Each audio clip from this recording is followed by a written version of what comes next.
Bonjour, aujourd'hui, très distinctement, on peut vous associer au Furet.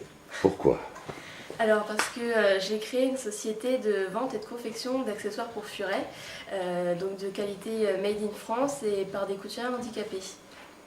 Le Furet que vous avez dans les bras s'appelle Myrtille. Voilà. C'est, vous me disiez tout à l'heure, le troisième animal de compagnie en France. C'était quelque chose que l'on ignorait jusqu'à présent.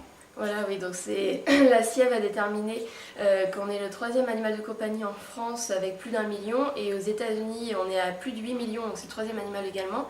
Et la Chine est en train de le découvrir, donc c'est un animal vraiment en pleine expansion et qu'on ne pensait pas découvrir dans ce classement si vite. Alors cette aventure du Furet vous a conduit à créer une entreprise. Mhm. Vous pouvez nous expliquer quel a été le cheminement pour la création? Alors donc moi-même je possède un Furet depuis 7 ans. Comme tout le monde, j'achetais des articles en animalerie et le rapport qualité-prix n'était pas satisfaisant. Donc j'ai voulu créer moi-même, en apprenant la couture, des accessoires. Je me suis rendu compte que c'était pas si compliqué que ça. J'ai voulu voir s'il y avait d'autres modèles proposés sur internet que je pouvais créer. Et j'ai rencontré d'autres personnes qui étaient exactement dans le même cas de figure que moi. Et j'ai creusé un petit peu la chose, et c'est là que j'ai vu que les gens allaient aux États-Unis se fournir et qu'il y avait peut-être quelque chose à faire en France au vu du marché comme le troisième animal de compagnie.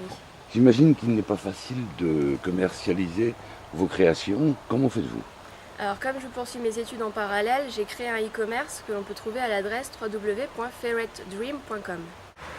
Alors cette belle aventure vous conduit aujourd'hui, en novembre prochain, à être la plus jeune membre de la délégation française du G20 IS qui se déroule à Nice. Comment ça s'est déroulé?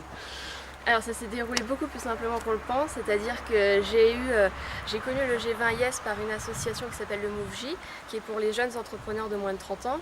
Moi j'ai recherché après, quelques temps plus tard, sur internet, comment ça se passait, comment on posait sa candidature.